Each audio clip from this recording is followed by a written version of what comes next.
여러분들 인생을 살다 보면 때로는 가깝고 쉽게 갈 수 있는 길과 멀고 험한 길이 있습니다.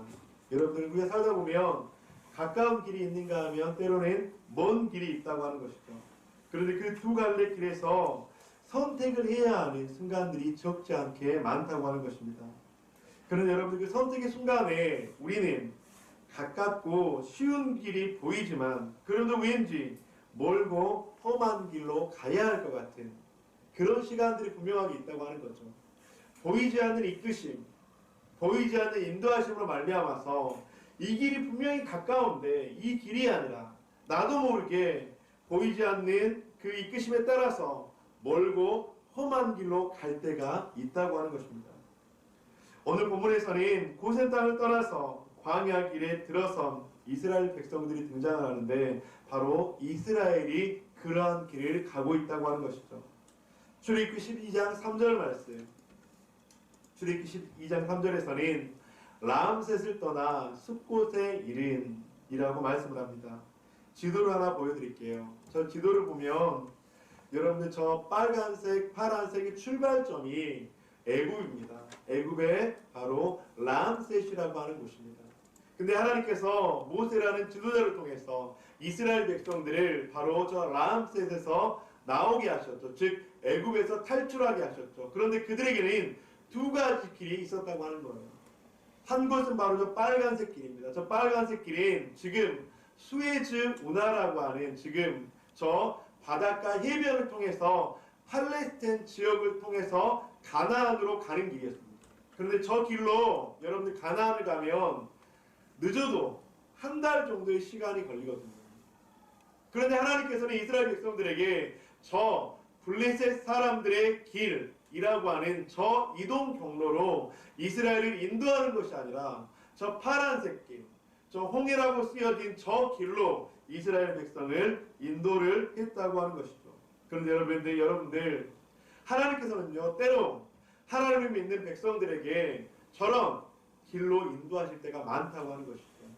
가깝게 느껴지고 때로는 쉬워 보이고 그 길로 가면 금세 도착할 수 있을 것 같은데 어찌된 영문인지 때로는 하나님의 백성들에게 쉬운 길이 아니라 때로는 멀고 때로는 험한 길로 백성들을 인도한다고 하는 것이죠. 여러분들 그때 혹시 그런 질문을 혹시라도 해보셨습니까? 가까운 길이 있는데 왜 나를 먼 길로 험한 길로 쉽지 않은 길로 인도하십니까? 혹시 여러분들 그런 질문 해보셨습니까? 우리가 인생길들을 걸어가다가 때로는 쉬운 길들이 있어요. 쉬운 방법들이 분명하게 있어요. 그런데 하나님께서 그 쉬운 것을 내버려 두고 우리를 어렵거나 힘들거나 조금은 먼 길로 우리를 인도할 때가 있다고 하는 것입니다. 그때 하나님 왜 저에게 쉬운 길이 아니라 먼 길로 인도하십니까? 여러분 오늘 말씀을 함께 나누면서 이 질문에 대한 답을 좀 찾기를 소망합니다. 왜 하나님께서 우리를 쉬운 길이 아니라 어려운 길, 가까운 길이 아니라 먼 길로 인도하실까? 여러분들 이스라엘 백성들이 한 달 만에 갈 수 있는 그 길을 뒤로 하고 40여 년 동안 광야의 길을 계속적으로 돌고 또 도는 그런 시간들을 가졌거든요. 그런데 그렇게 했던 하나님의 이유가 분명하다고 하는 것입니다.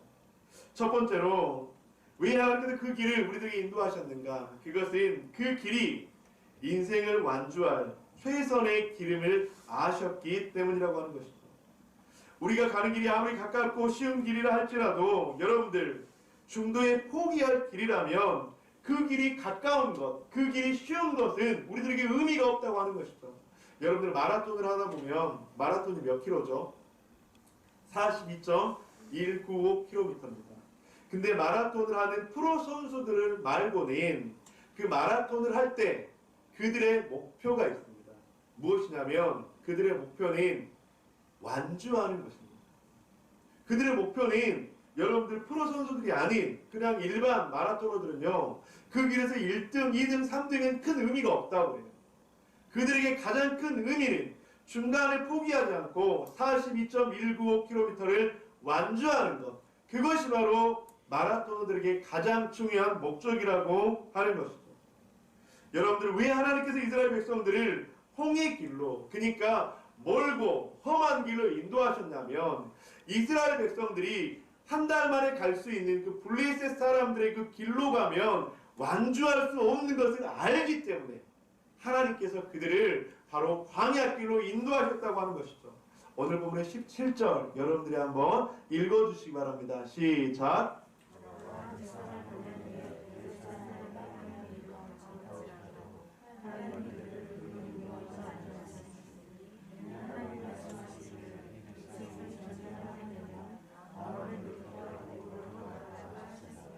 블레셋 사람의 땅의 길은 가까울지라도 하나님이 그들을 그 길로 인도하지 아니하셨으니, 여러분들 블레셋 사람들의 길로 가면 분명히 가까워요.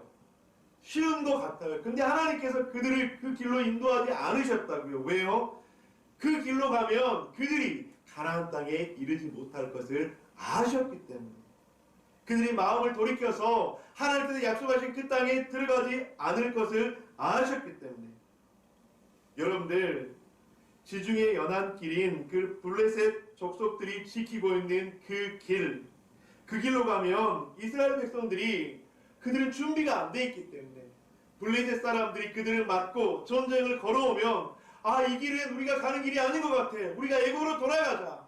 바로 이스라엘 백성들이 그렇게 할 것을 알고 있었기 때문에 하나님께서는 그들을 블레셋 사람들의 길이 아니라 광야 길로 인도하셨다고 하는 것이죠.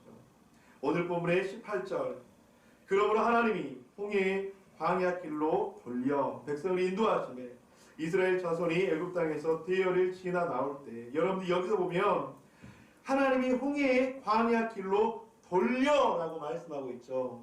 이 말씀을 언어적인 접근으로 해석을 하면 하나님께서 방향을 트셨다고 하는 거예요. 이스라엘 백성들이 블레셋 사람들의 길, 가까운 길로 가고 있는데 하나님께서 그들의 방향을 틀어서 광야의 길로 인도하셨다고 하는 것입니다. 얘들아, 너희들이 가야 될 곳은 그곳이 아니야. 얘들아, 너희들이 그곳으로 가면 분명하게 지치거나 분명하게 블레셋 사람들을 만나서 후회하거나 아니면 그래서 목적지에 도달할 수 없을 거야. 그렇게 알고 있었다고 하는 것이죠. 사랑하는 성도 여러분, 그래서 우리가 인생의 길을 걸어갈 때 때론 내가 원하지 않는 길, 가까운 길이 아니라 먼 길, 쉬운 길이 아니라 어쩌면 어려운 길을 가고 있을 때 하나님의 보이지 않는 이끄심과 손길이 있음을 아시는 저와 여러분이 되시기를 주님의 이름으로 간절히 축복합니다. 만약 그 길로 가면 내가 완주를 못할 것을 아시고 하나님께서 내가 완주할 수 있는 그 길로 트셔서 돌게 하셔서 가게 하신다는 것을 기억하시는 저와 여러분이 되시기를 주님의 이름으로 간절히 축복합니다. 여러분들, 인생은 속도가 아니라 방향이라고 합니다. 빨리 가는 것이 아니라 우리가 어떤 다른 방향으로 가고 있는가. 신앙생활도 마찬가지입니다. 신앙생활은 속도가 아니라 방향입니다. 금방 뜨거웠다가 금방 식어지고, 금방 열정이 있었다가 금방 식어지는, 어쩌면 양은 냄비와 같은 그런 신앙이 아니라 묵묵하게, 그리고 진중하게, 보이지 않게 뜨벅뜨벅 걸어가는 그것이 바로 하나님께서 우리들에게 요구하시는 신앙의 모습이라고 하는 것이죠. 이번 주 한 목사님하고 한 목사님의 그 설교 방송을 듣다가 참 도전이 되네, 그런 이해와가 내용이 있었어요. 그러면서 그 목사님께서 그 설교에서 신앙생활은 등산과 같다, 그렇게 이야기를 하더라고요. 신앙생활은 등산과 같다. 그런데 그 등산이 뒷산을 올라가는 것이 아니라 에베레스트 정상을 올라가는 것과 같다. 우리의 신앙생활은 에베레스트 산 정상으로 올라가는 것과 같다, 그렇게 이야기를 하더라고요. 여러분들, 에베레스트 산을 한 번에 그렇게 등반할 수가 있겠습니까? 여러분들, 그 산을 등정하기 위해서는 조금씩 또 훈련하고 또 걷고 또 올라가는 연습. 여러분들, 보이지 않지만 그렇게 한 걸음 한 걸음 또 한 걸음 그렇게 걷다 보면 에베레스트 정상에 오를 수 있다고 하는 거예요. 신앙생활도 마찬가지입니다. 여러분들 순식간에 일어나는 그 열정만으로 우리는 살아갈 수가 없습니다. 한순간 한순간 한 걸음 한 걸음 그렇게 뚜벅뚜벅 걷다 보면 어느새 나도 모르게 내가 성숙해 있고 그렇게 또 기도하고 또 그렇게 말씀을 읽고 하나님의 말씀이 기도가 이해가 되어지지 않고 기도할 때 아무런 감흥이 없지만 그렇게 뚜벅뚜벅 또 기도하고 뚜벅뚜벅 또 이렇게 말씀을 읽다 보면 나도 모르게 나의 신앙이 그렇게 성장되어진다 하는 것이죠. 그래서 우리의 신앙이 뒷산으로 올라가는 것이 아니라 에베레스트산 정상으로 올라가는 것처럼 그래서 때가 되고 시가 되면 에베레스트산 정상에서 하나님의 영광을 볼 수 있다고 하는 것이죠. 사랑하는 더보듬의 가족 여러분, 그 등산과 같은 우리의 신앙의 여정에 한 걸음 한 걸음 걸어 나아가시기를 나를 가장 잘 아시는 하나님께서 내가 완주할 수 있는 그곳을 인도하실 것에 대한 믿음과 확신을 가지고 걸어가시는 저와 여러분이 되시기를 주님의 이름으로 간절히 축원드립니다. 아멘. 두 번째로 그 길이 주님의 언약으로 예정된 길임을 아시기 때문이라고 하는 거예요. 여러분 우리가 가는 길이 아무리 어렵고 험해도 그 길의 목적지와 방향이 맞다면 그 길이 확실하게 약속을 향해 나아가는 길이 맞다면 우리는 고난을 때로는 견딜 수 있다고 하는 것입니다. 여러분들 군인들이 군대 생활을 힘들고 어려워도 버틸 수 있는 이유가 뭔지 아세요? 우리 김혜정 원사님 군인들이 우리 민우가 지금 이제 군대에 있잖아요. 근데 민우가 군대에 있는데 지금 철원이 굉장히 춥대요. 근데 그렇게 추워도 그 시간들을 잘 버틸 수 있는 이유가 뭔지 아세요? 제대하기 위해서. 제대하는 날이 있으니까. 그래서 들어갈 때부터 제대 날짜를 하루하루 세는 거예요, 여러분. 국방부 시계는 멈추지 않고 어떤다? 돌아간다. 사랑하는 성도님들, 이스라엘 백성들이 애굽 땅이 아닌 가나안에 정착하리라고 하는 것은 이미 하나님께서 백성들에게 말씀하신 약속이라고 하는 거예요. 여러분들 그 약속이 있기에 우리는 버틸 수 있다고 하는 거예요. 그 약속이 있기에 우리는 나아갈 수 있다고 하는 것입니다. 그런데 문제는 어떤 약속도 우리가 잊어버릴 수 있을까요? 없을까요? 있죠, 여러분들. 인간은 사람은 망각의 동물이다. 그래서 많은 그렇게 철학자들은 그렇게 이야기하잖아요. 인간은 망각의 동물이다. 어제 주어졌던 은혜를 잊어버리고 어제 주어졌던 감사를 잊어버리고 어제 일어났던 놀라운 그것들을 잊어버리는 인간은 망각의 동물이다.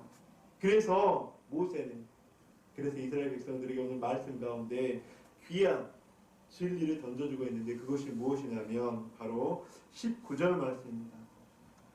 여러분들이 한번 읽어주시기 바랍니다. 시작.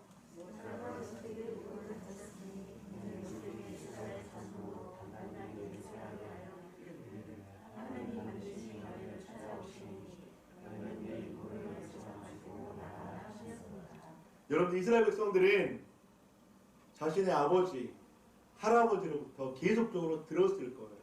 무슨 이야기를 들었을까요? 우리 조상에 대해서 듣지 않았을까요, 여러분들? 400년이 넘는 시간이거든요. 400년이 넘으면 뭐 3대가 될 수 있고 4대가 될 수 있습니다. 그 시간 동안 여러분들 할아버지가 아들에게 이야기 안 했을까요? 우리 조상은 말이야 바로 아브라함이 우리 조상의 시초가 되는데 우리 아브라함 할아버지가 가나안에서 너무나도 어려운 기근을 겪었어. 그런데 그때 아브라함의 아들, 할아버지의 아들, 아니 야곱의 그 할아버지의 아들 요셉이라는 할아버지가 있었는데 그 요셉이 애굽에서 총리가 됐단 말이야. 그 총리가 애굽에서 요셉이 총리가 돼서 우리가 굶어 죽을 수밖에 없는 상황 속에서 우리의 조상들을 애굽으로 인도해냈어. 그래서 애굽의 그 고생 땅에서 우리 조상들은 우리의 민족들은 이렇게 부흥할 수가 있었고 번영할 수가 있었어. 여러분들 이 이야기를 그 이스라엘 족속들 가운데 했을까 안 했을까요? 당연히 했죠. 여러분들. 왜 안 했겠습니까? 입으로 전해졌겠죠. 그런데 여러분들 요셉이 죽기 전에 어떤 유언을 했냐면 이스라엘 백성들아 너희가 있어야 할 땅은 이 고센 땅이 아니야. 너희가 나중에 내가 죽거든 이 땅을 나가게 될 건데 그때 내 해골을 유골을 꼭 가지고 나아가라. 그렇게 이야기했다고 하는 거예요. 무엇을 말씀하냐면 내 유골을 가지고 하나님께서 약속한 곳으로 가야 한다. 너희가 있어야 할 곳은 이곳이 아니라 젖과 꿀이 흐르는 하나님께서 약속하신 그 약속의 땅 가나안이란다. 그렇게 이야기를 했다고 하는 것이죠. 요셉의 해골은 하나님의 그 약속을 바로 기억나게 했다고 하는 것입니다. 바로 우리가 힘들 때, 어려울 때 바로 우리들에게 말씀하신 하나님의 그 놀라운 약속의 말씀이 우리를 버틸 수 있게 하고 인도할 수 있게 한다고 하는 것이죠. 여러분들이 여기에서 한번 이 질문을 드려보고 싶습니다. 요셉의 해골과 같은 힘들 때 여러분들을 버티게 하는 기억장치가 있습니까, 여러분들? 내가 힘들 때, 어려울 때 내가 하나님의 그 약속의 말씀을 믿지만 그 믿음으로 걸어가기 힘들 때 여러분들에게 위로가 되고 소망이 되고 다시 한번 여러분들을 불러일으키는 그런 약속의 말씀이 있습니까? 오늘 사는 이 시대의 하나님의 백성들에게는 하나님께서 무엇을 주셨을까요? 여러분, 여기서 제가 우리의 광야 길을, 우리의 그 광야의 길을, 그 광야의 미션을 수행할 수 있게 하는 필수 아이템 두 가지를 말씀드릴게요. 여러분들 꼭 기억하시기 바랍니다. 여러분들이 이 세상을 살아갈 때, 광야 같은 이 세상을 살아갈 때 그 광야의 길과 같은 세상 속에서 승리할 수 있게 하는 필수 아이템 두 가지 무엇일까요? 바로 말씀과 기도입니다. 여러분들 그 말씀과 기도, 그것이 바로 우리가 광야와 같은 이 세상을 살아갈 수 있게 하는 필수 아이템이라고 하는 것이죠. 그것이 있으면 우리는 이 광야 같은 세상에 힘들고 넘어지지만 다시 일어설 수 있습니다. 그리고 이 어려움 속에서 우리에게 막힌 것이 있지만 그것들을 넘어갈 수 있는 놀라운 힘과 능력이 된다고 하는 것이죠. 사랑하는 성도님들, 하나님께서 하나님의 백성들로 말미암아 험한 광야 길로 가게 하신 이유, 그것은 하나님의 말씀이기 때문이에요. 하나님의 그 말씀의 약속이 있었기 때문이에요. 그래서 우리는 하나님의 그 말씀의 약속을 따라서 그 험한 광야의 길 가운데 바로 그 필수 아이템을 가지고 나아가는 저와 여러분이 되시기를 주님의 이름으로 간절히 축복합니다. 세 번째로 바로 그 길이 주님의 임재가 함께할 길임을 아셨기 때문입니다. 여러분들 어떤 길을 가느냐보다 더 중요한 것이 있습니다. 그것은 무엇이냐면 누구와 함께 그 길을 가느냐. 어떤 길을 가느냐보다 더 중요한 것은 누구와 함께 그 길을 가느냐. 그래서 너무나 중요한 삶의 진리요 교훈이라고 하는 것입니다.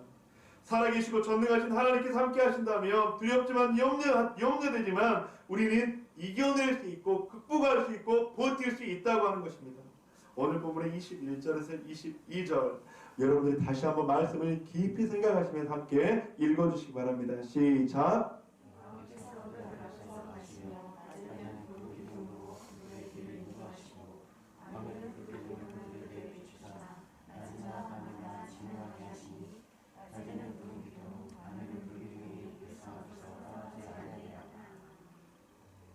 여러분들 방금 읽은 본문 가운데서 네 가지 중요한 동사가 나오는데 인도하시니, 비추사, 진행하게 하시니, 그리고 떠나지 아니하리라. 사랑하는 성도님들, 하나님께서는 인도하시는 분이신 줄 믿습니다. 비추시는 분인 줄 믿습니다. 진행하게 하시는 분이신 줄 믿습니다. 떠나지 아니하시는 분인 줄 믿습니다. 여러분들 광야가 어떤 것입니까? 낮에는 그 끓는 듯한 더위로 말미암아서 죽을 수밖에 없는 그곳이 바로 광야이고, 밤에는 추워서 얼어 죽을 수밖에 없는 곳이 바로 광야라고 하는 것이에요. 그런데 하나님께서 그 광야 가운데서 낮에는 구름 기둥으로, 밤에는 불 기둥으로 인도하신다고 하는 거예요.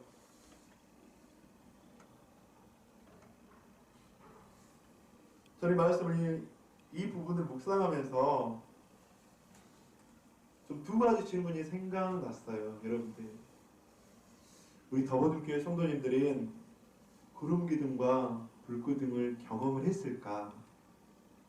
한번 질문을 한번 드려볼까요? 여러분들 구름기둥과 불기둥을 경험해 보셨습니까? 우리 최민희 경사님 불기둥과 구름기둥을 경험해 보셨습니까? 안 해보셨어요? 두 번째 질문은 뭐냐면 불기둥과 구름기둥을 경험을 했는데 내가 경험하지 못했다고 느끼지 않을까? 불기둥과 구름기둥을 경험을 했는데 내가 경험하지 못했다고 생각하지 않을까? 여러분들은 두 가지 질문 가운데 어떤 질문이 여러분들의 마음 가운데 더 와 닿으십니까? 여러분, 그런데 제가 아는 한 우리 하나님은요, 하나님의 백성들에게 구름기둥과 불기둥을 경험하게 하신 하나님이신 줄 믿습니다. 아멘. 내가 구원받은 하나님의 백성이라면 불기둥과 구름기둥을 경험하지 않을 수가 없어요. 그렇다면 이 두 번째 질문 가운데 왜 내가 불기둥과 구름기둥을 경험하지 못했다고 생각할까? 왜 내가 불기둥과 구름기둥을 지금까지 경험하지 못했다고 느낄까라는 질문이에요. 여러분, 왜 그럴까요? 제가 아는 하나님은 우리 사랑하는 더보듬교회 모든 성도님들에게 구름기둥과 불기둥으로 지금까지 지켜주고 인도하셨는데 왜 그렇게 나를 인도하셨다고 느끼지 못할까? 왜 그렇게 나를 인도하셨다고 생각하지 못할까? 저는 광야를 한번 생각해 보았습니다. 여러분들 그 광야에서 낮에 섭씨 40도, 50도, 60도 되는 그 뜨거운 불볕더위가 있어요. 근데 그 광야 속에서 그 불볕더위가 임하자 우리는 끊임없이 그 더위를 피하고 그 더위를 좀 이겨보고자 부채질을 해요. 시원한 냉수 마차를 해요. 시원한 물을 마셔요. 그런데 여러분들 그것으로 그 광야에서 버틸 수 있을까요? 없을까요? 없어요. 아무리 부채질을 해도 아무리 땀을 닦아내도 그 광야의 불볕더위 살인더위는 이겨낼 수가 없습니다. 그 광야에서 살아남을 수 있는 유일한 길은 무엇일까요? 그것은 구름기둥 밑으로 가는 거예요. 저기 옆에 구름기둥이 있거든요. 하나님께서 이 광야의 시작과 마지막까지 구름기둥으로 날마다 그들을 인도해 주셨거든요. 그 구름기둥 밑에만 있으면 그들로 들어가기만 하면 그들은 절대로 죽지 않습니다. 광야의 그 추위는 더합니다. 그런데 우리는 그 추위를 이겨내보려고 옷을 두텁게 입고 또 핫팩을 하고 여러 가지 그 추위를 이겨내기 위해서 많은 노력을 해요. 그런데 여러분들 그곳으로 그 광야의 추위를 이겨낼 수 있을까요? 아니요, 없어요. 그때 그 추위를 이겨낼 수 있는 유일한 길은 무엇입니까? 불기둥 옆에 서 있는 거예요. 불기둥을 통해서 그 놀라운 따뜻함을 공급받는 거예요. 여러분들, 우리가 하나님께서 불기둥과 구름기둥으로 우리를 날마다 지켜주고 인도하시는데 왜 그것들을 느끼지 못할까? 여러분, 우리가 끊임없이 무엇인가를 하거든요. 나의 노력으로, 나의 의지로, 나의 자아로 더위를 피해보려고, 추위를 피해보려고. 여러분, 내가 하니까 하나님께서 도우신 것처럼 느껴지는 것이 아니라 누가 한 것처럼 느껴진다고요? 내가 한 것처럼 느껴진다고요. 내가 한 것처럼 내가 추위를 피할 수 있었다고, 내 노력으로 더위를 피해볼 수 있었다고 그렇게 느껴지는 거거든요. 더위를 피하기 위해서, 추위를 피하기 위해서 아무것도 하지 말라는 것이 아닙니다. 여러분들, 하지만 그 추위를, 더위를 피하게 해주시는 불기둥과 구름기둥을 인정했을 때 우리는 비로소 나에게 불기둥과 구름기둥이 임했구나 라는 것을 깨닫게 된다고 하는 것입니다. 사랑하는 성도 여러분, 우리 인생길 가운데 쉬운 길과 어려운 길이 분명하게 있습니다. 그런데 하나님께서 우리를 쉬운 길이 아니라 어려운 길로 인도할 때가 있습니다. 그때 우리는 어떻게 해야 되는가? 바로 불기둥과 구름기둥 가운데, 즉 하나님의 임재하신 가운데 함께 했을 때 그 길 가운데 승리할 수 있을 줄 믿습니다. 말씀을 마무리하도록 하겠습니다. 우리는 어떻게 그 길을 완주할 수 있을까? 그 길이 인생을 완주할 최선의 길임을 아시기 때문입니다. 두 번째로는 그 길이 주님의 언약으로 예정된 길임을 아시기 때문입니다. 세 번째, 그 길이 주님의 임재가 함께할 길임을 아시기 때문입니다. 여러분들, 이 하나님을 신뢰하고 때로는 내가 원하는 길, 가깝고 쉬운 길이 아니라 할지라도 때로는 멀리 돌아가고 때로는 어려운 길일 때 하나님께서 내가 이 길로 가야지 완주할 것을 알고 계시는구나. 하나님의 그 언약의 약속 가운데 이 길이 바로 하나님의 길이구나. 이 길 가운데 하나님께서 함께 하시는구나. 그 하나님을 경험하시는 저와 여러분이 되시기를 주님의 이름으로 간절히 축복합니다. 여러분, 2월 한 달, 이번 한 주 이 말씀 붙잡고 승리합시다. 특별히 화요일, 수요일, 목요일 새벽기도 11조, 여러분들 한 달에 10분의 1의 그 새벽의 시간을 주님 앞에 드리면서 하나님, 그 인생길 가운데 완주할 길, 주님의 언약의 길, 주님의 임재가 함께하는 그 길을 주님과 함께 동행하게 하여 주시옵소서. 그렇게 이번 한 주, 이번 한 달을 주님께 드리는 저와 여러분이 되시기를 주님의 이름으로 간절히 축원드립니다.